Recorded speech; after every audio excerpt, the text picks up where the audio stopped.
क्या हम जिंदगी में वही किरदार निभा रहे हैं जो समाज ने हमें दिया है, या हम अपनी कहानी खुद लिख रहे हैं? जिंदगी में हम सब अलग अलग भूमिकाएं निभाते हैं, एक बेटे की, एक दोस्त की, एक कर्मचारी की।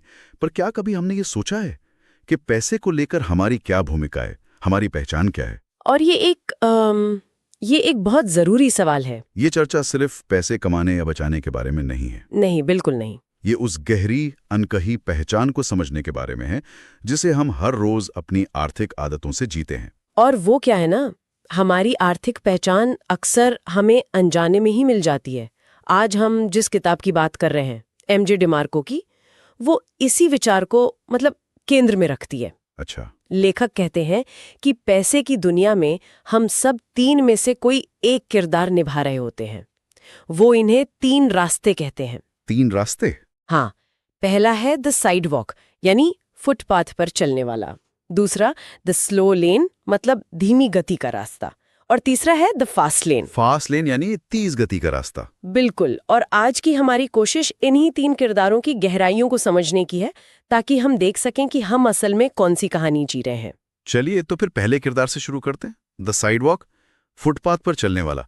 ये सुनने में ही थोड़ा बेसहारा सा लगता है। ये कौन लोग हैं? इस पहचान का जो मूल मंत्र है वो है प्लेजर नाउ, पेन लेटर। खुशी अभी, दर्द बाद में। हाँ, ये वो मानसिकता है जो भविष्य की चिंता किए बिना आज की इच्छाओं को पूरा करने पर जोर देती है। और यहाँ एक बहुत दिलचस्प बात है। क्या? जब हम साइडवॉक के बारे में सोचते हैं तो हमें लगता है कि ये सिर्फ उन लोगों के लिए है जिनके पास पैसे कम हैं। हाँ, आमतौर पर यही ख्याल आता है। पर स्रोत बताते हैं कि ऐसा बिल्कुल नहीं है। ये बात तो हैरान करने वाली है। एक व्यक्ति साल में करोड़ों कमा रहा हो, लेकिन फिर भी आर्थिक रूप से वो साइडवॉक पर हो सकता है। बिल्कुल। तो क्या इसका मतलब यह है कि हमारी मानसिकता हमारी आय से ज्यादा जरूरी है? एग्जैक्टली। आप एक डॉक्टर हो सकते हैं, एक वकील या एक मशहूर एक्टर, लेकिन अगर आपकी लाइफस्टाइल आपकी कमाई से बस एक कदम आगे चल रही है तो आप साइडवॉक पर ही हैं। मुझे एक दोस्त याद है जो एक बड़ी कंपनी में शानदार नौकरी में था। महंगी घड़ी, शानदार गाड़ी, सब कुछ था। बाहर से देखने पर वो बहुत अमीर लगता था। हाँ, बिल्कुल। लेकिन एक दिन उसने बताया कि वो अपनी ईएमआई चुकाने के लिए अगले महीने की सैलरी का बेसब्री से इंतजार कर रहा है। अच्छा। असल में वो अपनी इच्छाओं का गुलाम बन चुका था। लेखक इसे लाइफस्टाइल सर्वेंटहुड कहते हैं। लाइफस्टाइल सर्वेंटहुड? एक ऐसी गुलामी जहां आपकी चीजें ही आपकी मालिक बन जाती हैं। ये शब्द अपने आप में बहुत कुछ कहता है, और मुझे लगता है कि इस मानसिकता का एक और पहलू है अपनी परिस्थितियों के लिए दूसरों को दोष देना। सही। स्रोत में एक उदाहरण था, दे लेड मी ऑफ। हाँ, उन्होंने मुझे नौकरी से निकाल दिया। ये सोचने के बजाय कि मैं एक ही नौकरी पर इतना निर्भर क्यों था, सारा ध्यान उन्होंने पर चला जाता है। बिल्कुल। एक तरह से अपनी जिंदगी का नियंत्रण किसी और के हाथ में दे देना। हाँ। साइडवॉक पर चलने वाला व्यक्ति हमेशा बाहरी ताकतों का शिकार महसूस करता है। सरकार, अर्थव्यवस्था, उसका बॉस। उसकी अपनी कोई एजेंसी नहीं होती, कोई कंट्रोल नहीं होता। और यही वजह है कि इस रास्ते का अंत हमेशा अनिश्चितता और तनाव में होता है। क्योंकि आज की खुशी कल के दर्द की कीमत पर खरीदी गई है। तो जाहिर है इस जाल से बचने के लिए समाज हमें एक दूसरा ज्यादा सुरक्षित रास्ता दिखाता है, जिसके बारे में शायद हम सबने सुना है। हाँ, बिल्कुल। और शायद हम में से ज्यादातर लोग उसी पर चल भी रहे हैं। ये द स्लो लेन है ना? हाँ, द स्लो लेन। ये समाज द्वारा स्वीकृत सबसे आम रास्ता है। इसका फॉर्मूला तो हम सबको पता है। स्कूल जाओ, अच्छे नंबर लाओ, एक सुरक्षित नौकरी पाओ, अपनी कमाई का 10-15% बचाओ, उसे स्टॉक मार्केट या म्यूचुअल फंड में लगाओ, और 65 साल की उम्र में आराम से रिटायर हो जाओ। ये रास्ता साइडवॉक की अनिश्चितता के ठीक उल्टा है। ये स्थिरता और सुरक्षा का वादा करता है। लेकिन इसमें बुराई क्या है? करोड़ों लोग इसी रास्ते पर चलकर अपना घर बनाते हैं, बच्चों को पढ़ाते हैं, एक सम्मानजनक जिंदगी जीते हैं। ये तो एक जिम्मेदार तरीका लगता है। आपका सवाल बिल्कुल जायज है, और इसमें कोई शक नहीं है कि स्लो लेन साइडवॉक से लाख गुना बेहतर है। ये रास्ता आपको गरीबी से बचाता है, लेकिन लेखक का तर्क है कि ये आपको सच्ची आजादी नहीं दिलाता। सच्ची आजादी नहीं दिलाता? नहीं। स्लो लेन का जो मूल सौदा है वो है समय के बदले पैसा। Trading time for money. हाँ, आप अपनी जिंदगी के 5 दिन, अपनी जवानी के सबसे ऊर्जावान घंटे बेचते हैं और बदले में 2 दिन की आजादी और भविष्य की सुरक्षा खरीदते हैं। 5 दिन के बदले 2 दिन? जब आप इसे इस तरह देखते हैं तो ये सौदा उतना अच्छा नहीं लगता। बिल्कुल। और इसीलिए लेखक इसे एक बहुत ही मार्मिक और थोड़ी कठोर उपाधि देते हैं, wealth in a wheel chair. Wheel chair में अमीरी?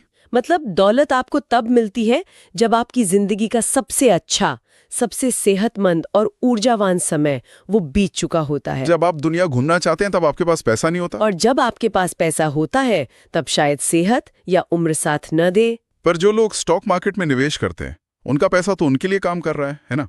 वो तो समय नहीं बेच रहे।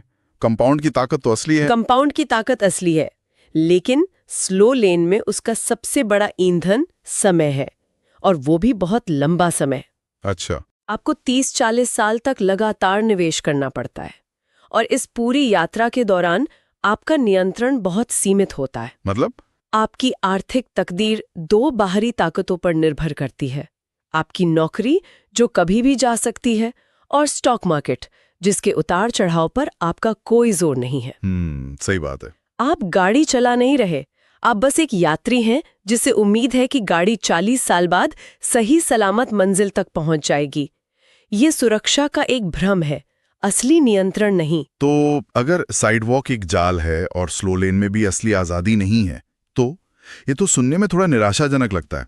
क्या लेखक कोई तीसरा रास्ता बताते हैं जो इन दोनों की कमियों को दूर करता हो? हाँ, कोई ऐसा रास्ता जहां दौलत और जवानी दोनों एक साथ मिल सके। हाँ, और यहीं पर तीसरा और सबसे क्रांतिकारी विचार आता है, the fast lane. The fast lane. ये रास्ता सिर्फ एक अलग रणनीति नहीं है, ये एक पूरी तरह से अलग पहचान है। ये उपभोक्ता मतलब कंज्यूमर से निर्माता यानी प्रोड्यूसर बनने का सफर है। निर्माता, इसका ठीक ठीक क्या मतलब है?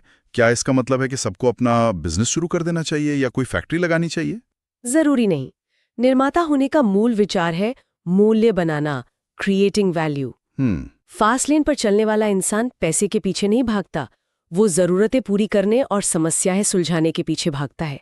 किताब का एक बहुत गहरा विचार है, stop chasing money and start chasing needs. पैसा अपने आप? पैसा अपने आप उस मूल्य का एक बाय प्रोडक्ट बन जाता है जो आप दूसरों की जिंदगी में जोड़ते हैं। ये सुनने में बहुत अच्छा लगता है, लेकिन ये काम कैसे करता है? मतलब 10 लाख लोगों की मदद करो और तुम करोड़पति बन जाओगे, ये विचार थोड़ा आदर्शवादी नहीं लगता? इसे एक गणित की तरह देखिए। अगर आप कोई ऐसी चीज बनाते हैं जिससे 10 लाख लोगों को सिर्फ 10 रुपए का भी फायदा होता है, तो आपने समाज में 1 करोड़ रुपए का मूल्य पैदा किया है। सही। और उस मूल्य का एक हिस्सा आपके पास दौलत के रूप में वापस आता है। फास्ट लेन की असली ताकत स्केल यानी पैमाने में है। मतलब स्लो लेन में आप सिर्फ एक व्यक्ति को मूल्य दे रहे हैं, अपने बॉस को। बिल्कुल, अपना समय बेचकर। लेकिन फास्ट लेन में आप हजारों या लाखों लोगों के लिए मूल्य बना सकते हैं। और यहीं पर शायद वो मनी ट्री या पैसे के पेड़ वाला विचार आता है। हाँ बिल्कुल। ऐसे सिस्टम बनाना जो आपके लिए पैसा कमाते हैं, भले ही आप काम ना कर रहे हो। क्या आप इसके कुछ असली दुनिया के उदाहरण दे सकते हैं? जरूर। मनी ट्री के कई रूप हो सकते हैं।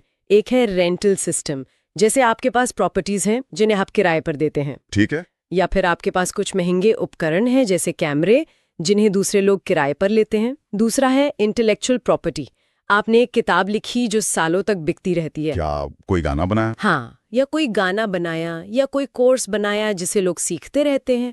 और तीसरा है सॉफ्टवेयर या ऑटोमेटेड सिस्टम। आपने एक ऐप बनाया जो लोगों की कोई छोटी सी समस्या हल करता है। इन सभी में एक बात कॉमन है। हाँ, कि आपने एक बार मेहनत करके एक सिस्टम बना दिया जो अब आपके बिना भी 24/7 लाखों लोगों के लिए मूल्य पैदा कर रहा है। और आपके लिए आय उत्पन्न कर रहा है। सही। आपका समय आपकी कमाई से अलग हो जाता है। लेकिन ये सुनने में जितना अच्छा लगता है उतना ही मुश्किल भी होगा। इसमें रिस्क भी तो बहुत है। स्लो लेन में कम से कम महीने के अंत में एक सैलरी तो पक्की होती है। फास्ट लेन में तो कोई गारंटी नहीं है। बिल्कुल सही कहा। और ये फास्ट लेन का सबसे बड़ा सच है जिसे अक्सर नजरअंदाज कर दिया जाता है। ये जल्दी अमीरपन वाली स्कीम नहीं है। नहीं है। ये ज्यादा मेहनत करके ज्यादा स्मार्ट तरीके से ज्यादा तेजी से मूल्य बनाने का रास्ता है। इसमें असफलता की संभावना बहुत ज्यादा होती है। हो सकता है आपके 5 सिस्टम फेल हो जाए और छठा काम करे। बिल्कुल। इसके लिए बहुत ज्यादा मेहनत, सीखना और हिम्मत चाहिए। स्लो लेन कम जोखिम और कम इनाम का रास्ता है। फास्ट लेन ज्यादा जोखिम और ज्यादा इनाम का। चुनाव हमेशा हमारा होता है। तो ये सिर्फ पैसे कमाने की रणनीति नहीं है, ये तो अपनी पहचान बदलने जैसा है। उपभोक्ता से निर्माता बनना, ये मानसिकता का 180 डिग्री बदलाव है। यही इस पूरी चर्चा का सार है। ये बदलाव क्या करें से ज्यादा कौन बने पर निर्भर करता है। मैं इसे एक उदाहरण से समझाती हूँ। फ्रेंचाइजी मॉडल को देखिए। जो व्यक्ति एक मशहूर कॉफी शॉप की फ्रेंचाइजी खरीदता है, वो एक बना बनाया सिस्टम इस्तेमाल कर रहा है। सही।